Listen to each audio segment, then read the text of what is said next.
Hello! Do you want to learn how to make chebureki? Today I will guide you step by step with this easy yet delicious recipe. Let's get started. That is practically all what we will need today plus water. Just a quick note, the ingredients I'm using will make about 50 chebureki, but if you don't need that many, you can easily cut the recipe in half for a smaller batch. For dough, I'm taking 2 kg of flour, 1 liter of water, 2 tablespoons of olive oil, and 1 tablespoon of salt.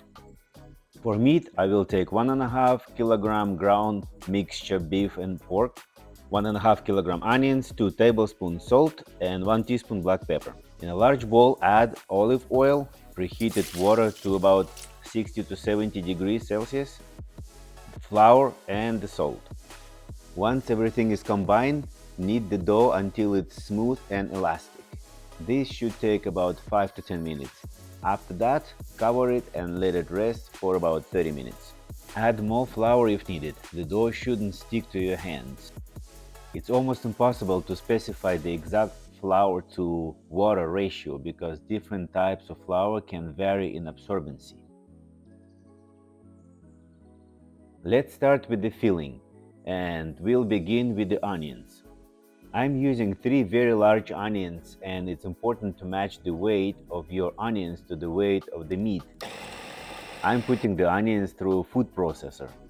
This makes the meat mixture juicier and gives the chebureki a more tender feeling.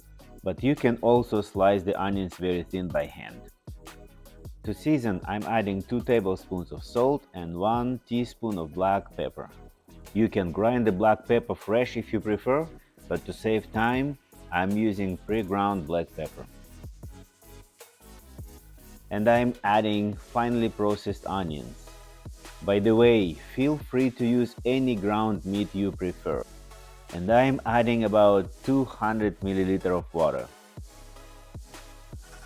Once the dough has rested, I'm cutting off a handful-sized piece of dough. Then I'm shaping the dough into a sort of sausage shape. I'm splitting the dough in half and then splitting those halves into quarters. And then I split those quarters in halves again. And so by the end of this, I should have 8 pieces of dough that are all the same size. Before I roll each piece into a thin circle, watch me how I shape the dough pieces into balls. Then I will flatten them a bit and set them aside. This will make it easier to roll them into circles later. Fun fact: did you know that chebureki have a fascinating history? They originated with the Crimean Tatars, and over the centuries the recipe spread across Russia and Central Asia.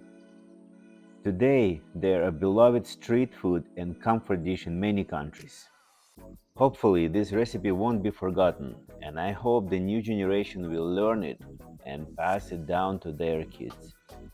Meanwhile, we're down to the last dough ball and we can start rolling out the circles. I'm making them half transparent. That's where I stop rolling out. I would say about 1 to 2 millimeters thick. And because it takes some time, I recommend to cover those balls with anything so that they will not dry out. Now it's time to fill the dough with our meat mixture. Take a tablespoon of the filling and place it in one half of the circle, leaving some space around the edges. Make sure the meat will be flat. And because our meat has a lot of moisture, when we put the chebureki into the hot oil, even just 1 minute on each side will be enough to cook the meat. The moisture will help cook the meat from the inside.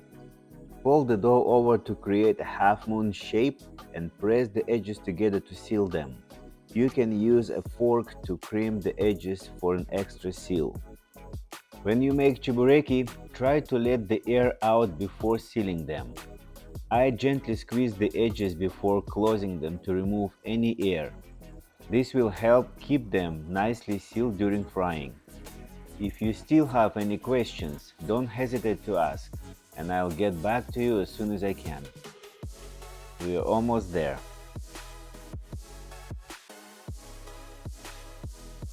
When your first batch is ready, put generously oil in your frying pan, preheat. Here I'm checking if the oil is hot enough. Make sure it will be not too hot. The temperature of the oil should be between medium and medium-low. If the oil is too hot, the chebureki won't have enough time to cook fully. And on the other hand, if the oil is not hot enough, they will not turn golden for a very long time, and they might break and juice might come out. And believe me, you don't want that neither. So hopefully you will find the right temperature. And here it is, the first batch. That's how they should look like. And I will show you what is inside. See? Perfectly juicy. I'm not going to show you how I make all 50 chebureks. Now all you have to do is to practice.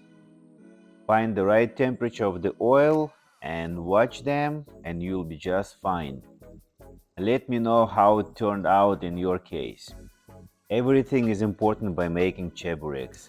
The moisture in the meat mixture, the thickness of the meat mixture that you put in the chebureks, the temperature of the oil, how elastic is the dough.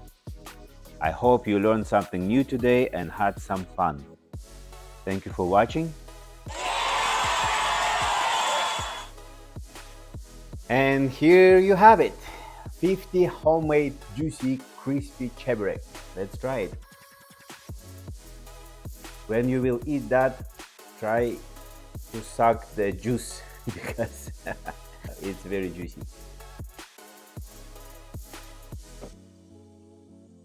So good. Honestly, I'm not trying to be an actor, but it's really delicious. Whether you want to surprise your parents or you want to surprise your spouse, you don't need to make 50, 15, 20 of them. Yeah, you'll definitely will need like a couple of hours. Second time you will make it, you will be a little bit faster again.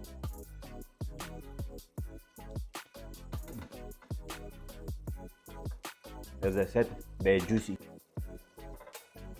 Show you the juice. See that?